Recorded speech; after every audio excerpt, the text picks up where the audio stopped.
An Australian doctor's expose of deep-seated corruption in India's healthcare system has sparked off a huge debate here at home on just how corrupt India's doctors are.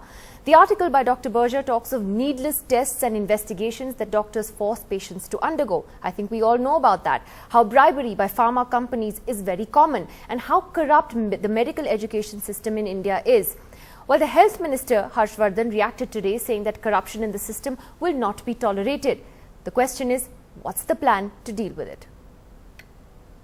Kickbacks and bribes oil every part of India's healthcare machinery.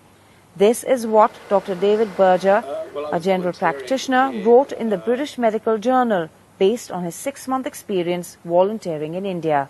According to him, India's healthcare system is itself a model of inequity, one of the most privatized in the world, where technology is available only to those who can pay high prices. The multitudes who can have access only to substandard government care or to quacks who seem to operate with near impunity. Needless investigations are asked for because all investigations attract a 10 to 15% kickback to the referring doctor. Doctors are also bribed to prescribe particular drugs by the pharmaceutical industry. But the report is not based on any scientifically done survey. I was merely highlighting the situation as I saw it, and that seems to have touched a chord. Not that the medical community in India is unaware or in disagreement with Dr. Berger's findings. I think this is not the story of the health department, it's the story of the whole country of so many years. And I think this is the right time when under Narendra Modi ji we have to fight it out. What he alleges is that all Indian doctor or all healthcare sector is corrupt, which I strongly object. In India, a doctor is sometimes respected even more than gods. So this report highlights perhaps the worst kind of betrayal. Even though the report does not provide any concrete proof of corruption, it does raise the question, what will the new government do to make health more affordable and to check these kickbacks and bribes that are allegedly a part of the healthcare structure? In New Delhi with Arif, Aanchal Vora, NDTV. So have India's regulatory mechanisms completely failed? What are bodies like the Medical Council of India doing? Do they need to be revamped? Do they need to be torn apart and restructured altogether? And what are some of the solutions to these problems? Joining us tonight is Dr. Samiran Nandi, the Editor-in-Chief of Current Medicine Research and Practice. From Bangalore tonight, we have Dr. Devi Prasad Shetty. Dr. Naresh Trehan is with us this evening from Delhi, and also Dr. Vivek Jawali, who is a member of the Medical Council of India and chairman of the Fortis Group of Hospitals in Bangalore. Dr. Nandi, you actually wrote a very strong article in response to what had been published, and you said you felt ashamed for your chosen profession after reading this, and those are very strong words. And yet, did any of these things that were written by Dr. Berger come as a surprise to you at the end of the day? That's the problem. I think many people ask me, why did I write the article now? In fact, all the doctors that I've spoken to who read the article have agreed entirely with what I've written. And I think that really it's a shame that an Australian doctor working in India had to really wake us up. And it's the time to do something about it. It's deep-seated and all-pervasive, and we should do something. Which brings me to the question of regulation in this country, which is that you have bodies like the Medical Council of India, which have been completely discredited by their own behavior in the past. Do you believe you need a completely radical change on the regulation front then? Yeah, I think the problem here is that there's such an imbalance between the knowledge of patient and the knowledge of the doctor. So the patients tend to regard doctors as gods, and the doctors are betraying that trust. It's because medicine has become so commercialized in this country. 70 to 80% of all patients who go to a doctor nowadays pay out of pocket, and 25% of bankruptcies in the rural areas are due to health care. And in spite of this, in spite of making the person bankrupt, the doctor still overcharges. And you're saying that this is a problem that isn't just a problem with individual doctors, but with corporate hospitals, the big shots as well. Yes. Essentially. Yeah. I think that unfortunately we've got the public hospitals which people don't want to go to because they're so crowded and dirty and people don't work very hard. Second is we've got the not-for-profit hospitals, and you've got the for-profit hospitals who are responsible to their shareholders. So the more money they make, the better they do. Doctors are now regarded as better if they make more money rather than that they've done good work.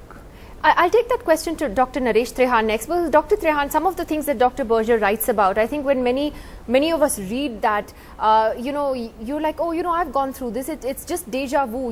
When you hear about, for instance, him talking about unnecessary tests, people being asked to do ECGs or being asked to do ultrasounds. What he talks about, the link between pharma companies and leading doctors, and how they are bribed, and that ugly nexus that exists between them. In your opinion, how deep is this problem, and do you see it as something as deep as Dr. Berger does? Well, we all know about it, we are very concerned about it, and we actually want that action should be taken against the errant doctors who have crossed the line, whatever their compulsions may be. It is absolutely unforgivable to do unnecessary tests, of course, but more than that, if there are unnecessary procedures done. Because in my opinion, if you enter a human being's body to do a procedure which was unnecessary, you have actually committed a criminal act. So I think that it's important to understand that 90% of doctors practicing in this country are still intact. They still care for their patients. They are by and large very dedicated and honest. It's those 10-15% who have been overtaken by greed and rush to get rich or become successful that have actually tainted the whole profession. It is the duty of all of us, or like Dr. Nandi said, we are seniors, we must impose our will on the system to say, let's clean it up, let us actually make sure that the errant doctors are punished, and there are consequences to this. A few of them will get actually taken to task, and I think many of them will straighten out. So I think that to say that the medical profession is corrupt is absolutely wrong. To say that there is rampant or at some level that the commercial companies, the pharmaceutical companies or the lab companies have done this, they have done it blatantly and no action has been taken against them. So if you look at a Bombay hospital admits that they have sent out letters and given checks to people to admit patients to their hospital. I mean, these are absolutely bizarre things that are happening and we have not taken any action. This is what we cannot tolerate, and I think, like the health minister said, that's what I'm saying, like the health minister said also. Yeah.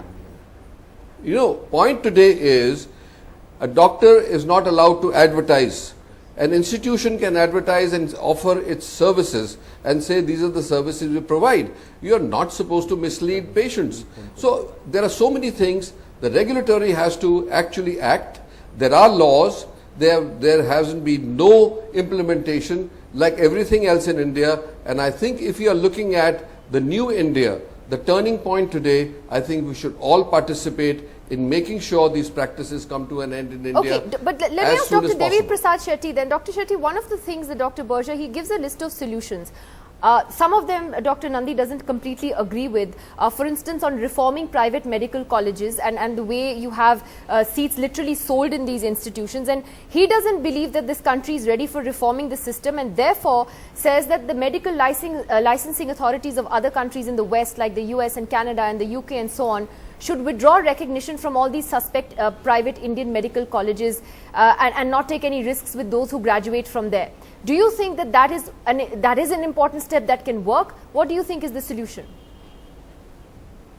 Certainly, it is not the best solution. It shouldn't be even considered, because some of the doctors, even coming from those so-called corrupt institutions, are outstanding.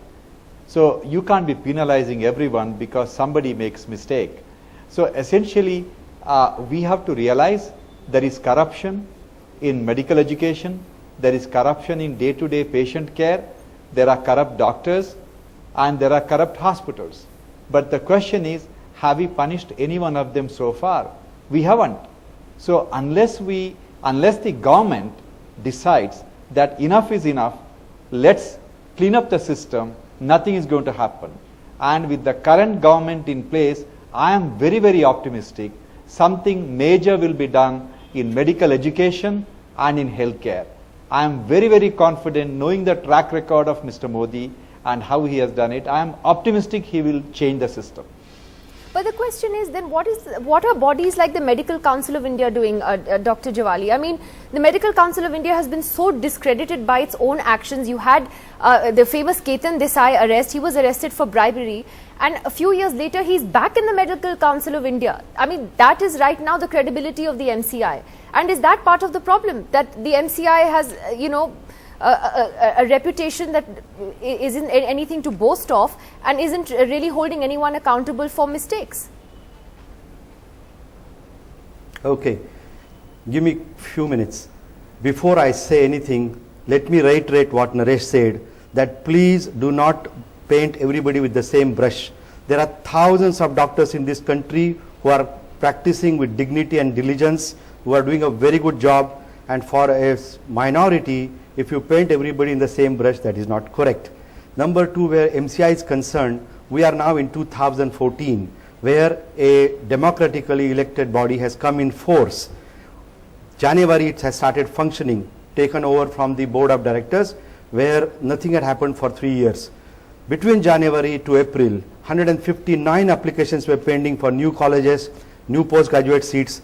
You know what's a humongous human manual and paperwork it was? Everything has been finished just by April. There are scores of postgraduate seat applications had come. A large number of them have been negated for lack of proper infrastructures. Bengal and Bihar have been up in the arms, but I think the present health minister has taken a rightly tough stand. So let us not bring the ghosts of the past and paint it with the same brush for 2014. This government, the new MCI, is on a very different vibrancy. We have first time a woman president, Jayashree Ben Mehta, at the helm of affairs, who is extremely sensitive Is Dr. Ketan and Desai diligent. still with you? But coming back, no. He's not Then there the most anymore. important thing that we have to speak, he is not a decision maker, he's not on the body here. But he's in the body. Then he's in the MCI. He was let us come brought back in more October last hello. year. Hello. I'm asking. I that, am in the General Council of Sure, Academic but Council of MCI. he is a member of the Medical I don't Council, think right? Ketan Desai is there. Is he a member of the council or not? I don't think so. He was brought back in October last year. I have no information. I have never met him there. I have never seen him there.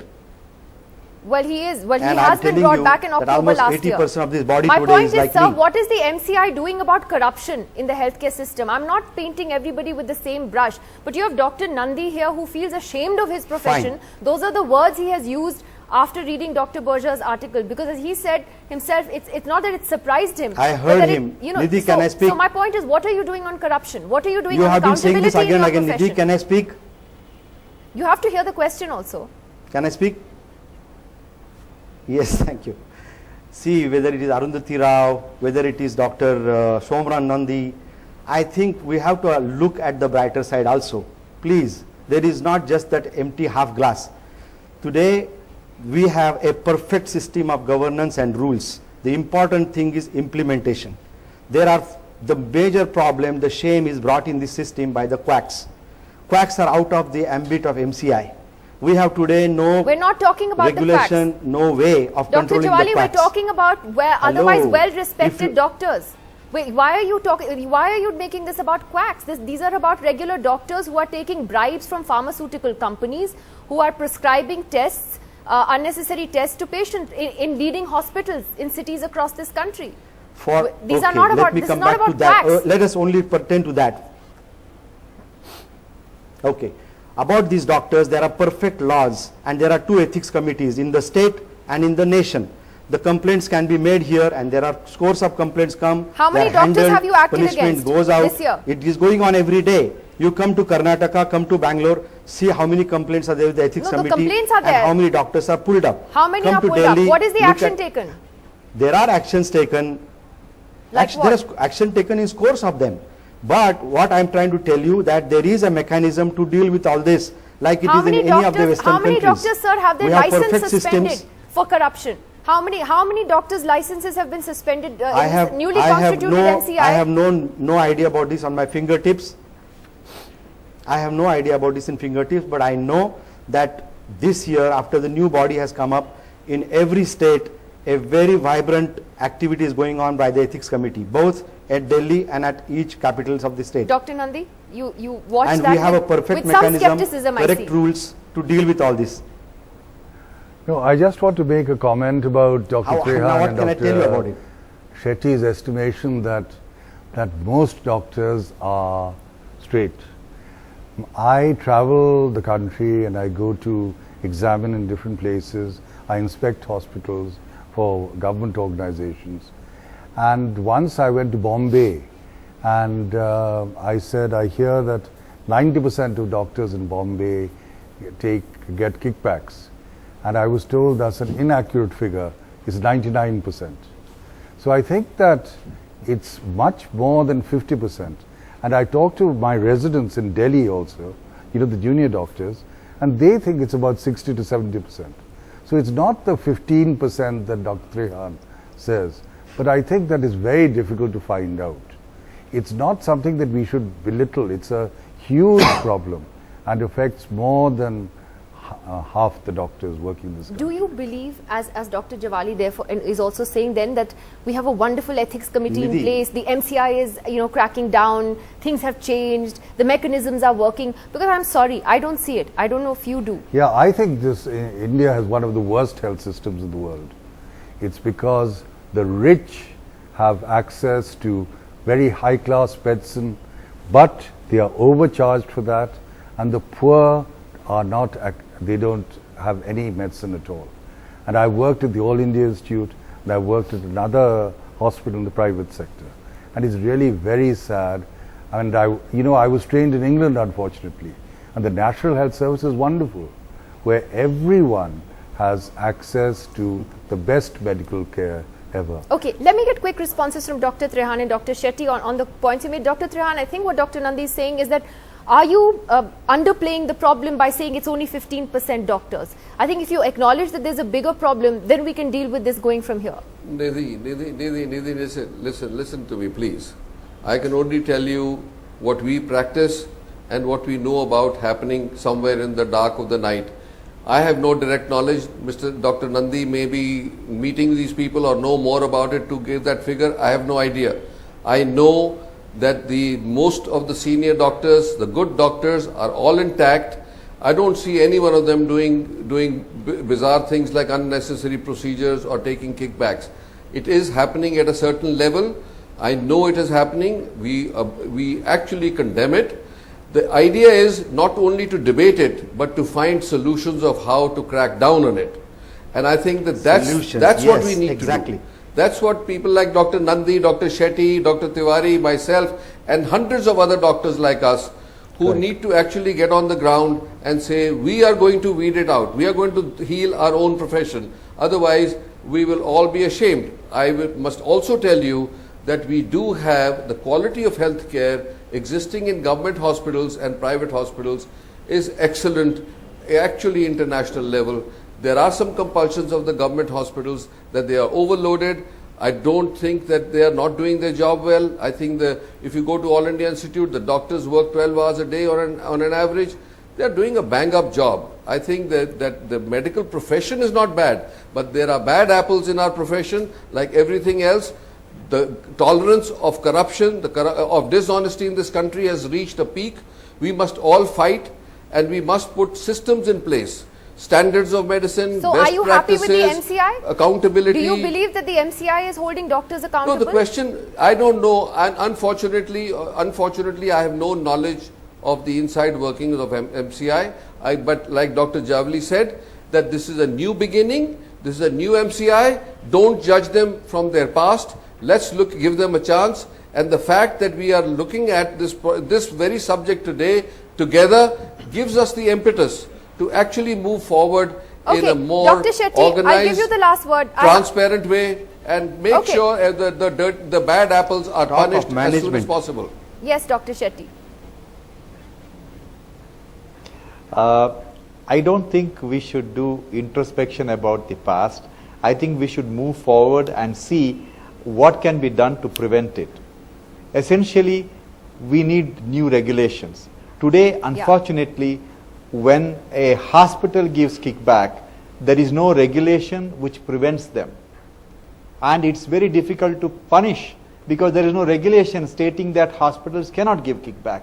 So we need a new regulation in place, and also essentially there are only two players in this, that is doctors and hospitals. We have to see how we can bring about regulations. Now, don't tell me that regulation do not work. The PNDT Act, which has almost Dr. significantly Shetty, I'm sorry I have to cut you off there because I'm out of time. I'm out of time, but I do want to continue this discussion at some other point, and I would like to ask the MCI to come back with figures at some point of how many doctors have actually had licenses suspended for corruption. And Mr. Ketan Desai is very much in your corridors somewhere, Dr. Jawali. He came back last October. Do look for him. I think that is the problem that the NCI has. That when somebody who's been arrested for corruption and bribery in the past is back in your corridors, that says a lot about the MCI and its functioning today. I have to leave it at that tonight. Thank you very much to all of you for coming in tonight on this important subject. We'll see you again tomorrow.